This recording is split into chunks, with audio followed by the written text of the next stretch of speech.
The hits just keep on coming, rolling right along into Kaiju No. 8 Season 2. This year's anime schedule has been hectic, so many bangers. A lot of these shows' releases kind of sneak up on me in general, but whatever, we ride. Was kind of confused at first with the initial release. It was the Hoshina's Day Off special episode preceding the actual Kaiju Weapon episode 13, which is essentially the first episode. The other gets treated as a preseason filler, I guess. Didn't really get that, but we can sum it up real fast before diving into the good stuff. That episode, stated in the title, was the recruits following Vice Captain Hoshino around on their day off trying to get a peek into his private life, then ultimately in suspicion of him doing something illegal, like the selling of their weapons to the black market. But without saying a lot, it was one big misunderstanding. The guy was actually an ex-member of the force. They built some kind of interactive museum thing for the kids, yada yada yada. Leave a like, leave a comment down below. I appreciate all the support, all the subs. Let's keep it going. Let me know how you guys are feeling about Kaiju No. 8, if you're excited for the return or not. For the manga readers, what are you most looking forward to getting animated this season? Seeing the first episode in season 2 brought back all the memories and story of season 1 for me. No need for a recap. We left off with Kafka finally getting caught as Kaiju No. 8, the General Shinomiya fight, and the rookie recruits in the 3rd division getting split into other different units in the Defense Force. Wait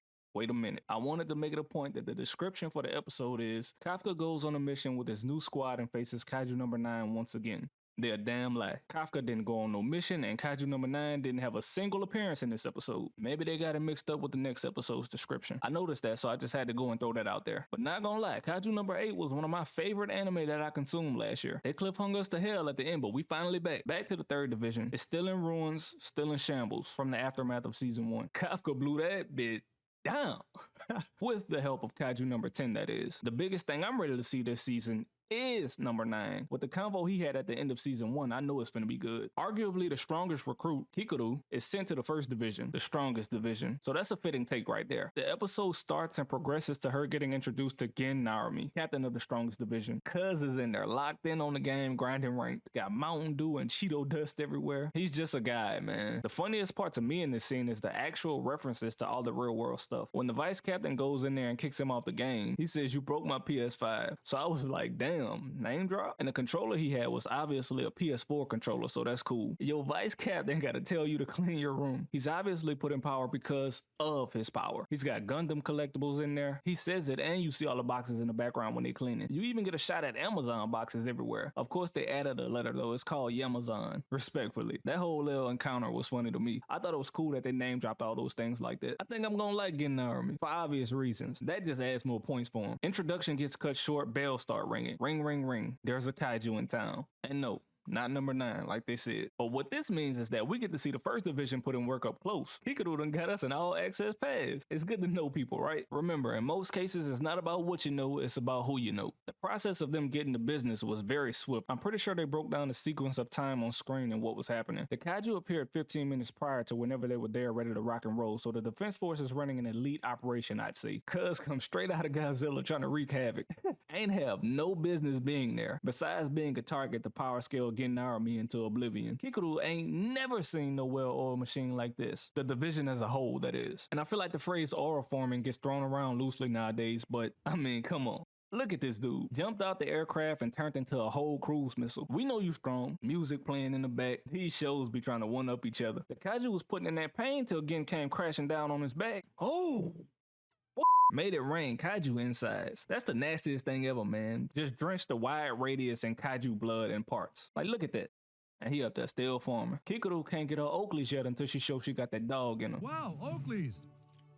Oh yeah, bro, these are sweat. Transition right into a meeting where General Shinomiya, Gen Narumi, Hikaru, Kafka, they're all there to be informed that Kafka is going to serve in the 1st division as well alongside Hikaru. Gen didn't approve at first, but it's coming from the top down, bucko. You're the strongest, you take the strongest. This is a phenomenal alliance. I'm hyped for their immediate future. General Shinomiya pointed out, hey, these kaiju are getting more stronger and unpredictable by the day. It's in our best interest for y'all to work together. I'm all for it. That's why I was like, obviously the description for this episode had to be the one for the next one, because this where episode 1 wrapping up, and Kafka has not been on any mission, nor has Kaiju No. 9 showed up. Lock that in for episode 2 for sure. Getting not too thrilled with this decision, but he's a chill guy. He'll get over it. Now to end this episode, we ended it on a note of what the hell is this? Because Shinomiya went into this secret lab and the workers there said director is right this way. And we clearly see a piece of someone or something in a tank. Strictly anime watchers, feel free to speculate down below in the comment section. Manga readers who know, no spoilers please. Just sprinkle some gems here and there. Now if you're watching this video after the release of the new episode, then then by all means, go all out. Cat's out the bag. Oh yeah, another kaiju shows up at the end after the credits. We can't see it physically, but the people are like, another earthquake? They thinking it's something slight. Casually wipes out an entire city. So that's truly where episode 1 ends. Could Kaiju number 9 have something to do with that? We'll have to find out later this week. And I gotta talk about the music before I get up out of here. Shows tend to whip intros and outros out on the second episode in the season. And coming from the star-studded soundtrack they had in season 1, I'd like to see what they got brewing this year. I'm not counting that first credit. Come next episode and it's the same, then I ain't rocking with it. But they literally had Youngblood and One Republic last season. What in the world? My takes going into the season, it's gonna be a good one, obviously. You can tell what takes priority in some of these studios by their production. Kaiju 9 and 10 were superb bright spots last season. I'm ready to see which one pops up next. 9's hand and all of it. Remember, they almost got him last season, but he slipped away. So another showdown with him and Kafka about to be interesting. Hyped to see the recruits and their new divisions, how their stories progress. Kikuru kicks some more ass. And yeah, man, not much else to say after that. It's time to buckle up, really. We know we got a good one on the way. Hope y'all enjoyed the video. If you did, leave a like, leave a cool comment down below. Subscribe today, turn the notifications on so you don't miss these when they drop. I'm gonna continue cranking them out. Obviously, like I said, this anime season in particular has been astronomical. And trying to keep up with all of them on time is always tough. Watching, scripting, recording, getting clips to match the story I'm telling in the video, thumbnails, trying to navigate the algorithm. It's definitely a job, man. So I appreciate all that watching support. It means everything. The way things going, y'all might get Kaiju after this one. Y'all might get a whole new other show. The Taugen